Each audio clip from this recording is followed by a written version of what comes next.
93 विधानसभा सीटों पर आए परिणामों के बाद राजस्थान का भविष्य तय हो चुका है कि अगले 5 साल क्या होने वाला है। राज्य में बीजेपी बहुमत हासिल करने में कामयाब रही है।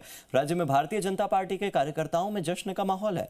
कार्यकर्ता पार्टी कार्यालय के बाहर ढोल नगाड़ों की थाल पर, उनकी थाप पर नाचते ठुमकते दिखाई दे रहे हैं।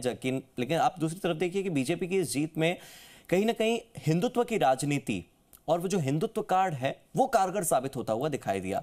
और तभी तो बीजेपी ने जितने भी भगवाधारियों को चुनावी मैदान में उतारा, सबके सब जीत गए और बीजेपी को जीत का ताज इन भगवाधारियों ने दिलवाया। आइए दिखाते हैं आपको स्पेशल रिपोर्ट।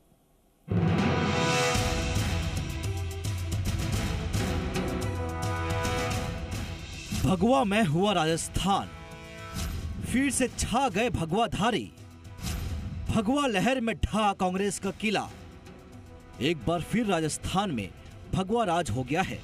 बीजेपी ने कांग्रेस को करारी हार देते हुए प्रचंड बहुमत से जीत का परचम लहराया है और एक बार फिर इस बात को साबित भी कर दिया कि सनातनी सियासत राजनीति की शिखर तक पहुंचने का रास्ता होता है।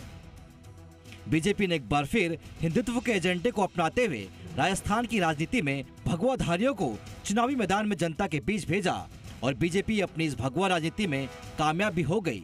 भारी मतों से बीजेपी के इन भगवाधारियों ने जीत का परचम लहराते हुए बीजेपी को जीत के शिखर तक पहुंचा दिया। बीजेपी ने तिजारा से महंत बालकनाथ, हवा महल से बाल मुकुंदाचार्य, सिरोही से ओटा राम देवासी और पोखरण से बीजेपी ने अपनी टिकट पर भगवाधारी प्रतापपुरी को चुनावी मैदान में उतारा और इन चारों भगवाधारियों ने अपने हिंदुत्व वाली राजनीति के जरिए बीजेपी को राजस्थान की सत्ता तक पहुंचा दिया।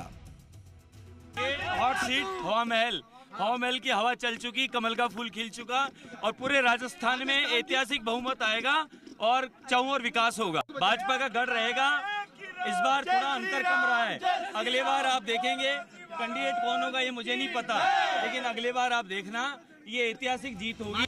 भारतीय जनता पार्टी की भगवा लहर में एक बार फिर से राजस्थान में रिवाज कायम है। राजस्थान में भगवा लहर इतनी तेज चली कि गहलोत कैबिनेट के 12 धुरंधर इस हवा में उड़ गए। उन्हें करारी हार का सामना करना पड़ा है तो बीजेपी ने जबरदस्त तरीके से वापसी की। चलिए आपको बीजेपी के चारों भगवाधारियों की प्रचंड जीत का कड़ी बताते हैं। तिजारा विधानसभा सीट से बीजेपी के महंत बालकनाथ ने प्रचंड जीत दर्ज की। महंत बालकनाथ को कुल 1,10,209 वोट मिले। बालकनाथ ने कांग्रेस के इमरान खान को करीब 6,173 वोटों से करारी हार दी। कांग्रेस के इमरान खान को 1,04,036 वोट मिले। वहीं जयपुर की हवा महल विधानसभा सीट से बीजेपी के बाल मुकुंदाचार्य ने जीत का परचम लहराया। बाल मुकुंदाचार्य को कुल 95,989 वोट मिले और कांग्रेस के आर तिवारी को 974 वोटों से हराकर सीट पर कब्जा किया। आर तिवारी को कुल 95,015 वोट मिले।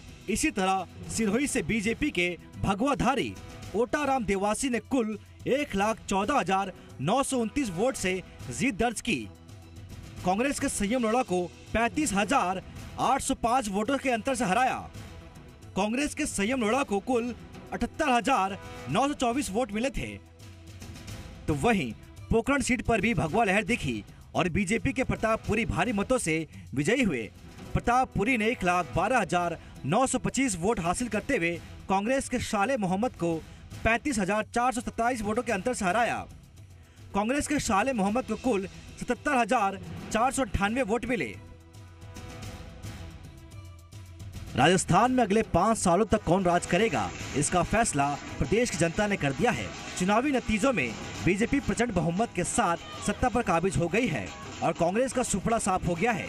बीजेपी की भगवा और हिंदुत्व की राजनीति से जहां बीजेपी ने जबरदस्त वापसी की है तो वहीं अशोक गहलोत के नेतृत्व में चुनाव लड़ रही कांग्रेस भगवा लहर में बुरी तरह पस्त हो गई है।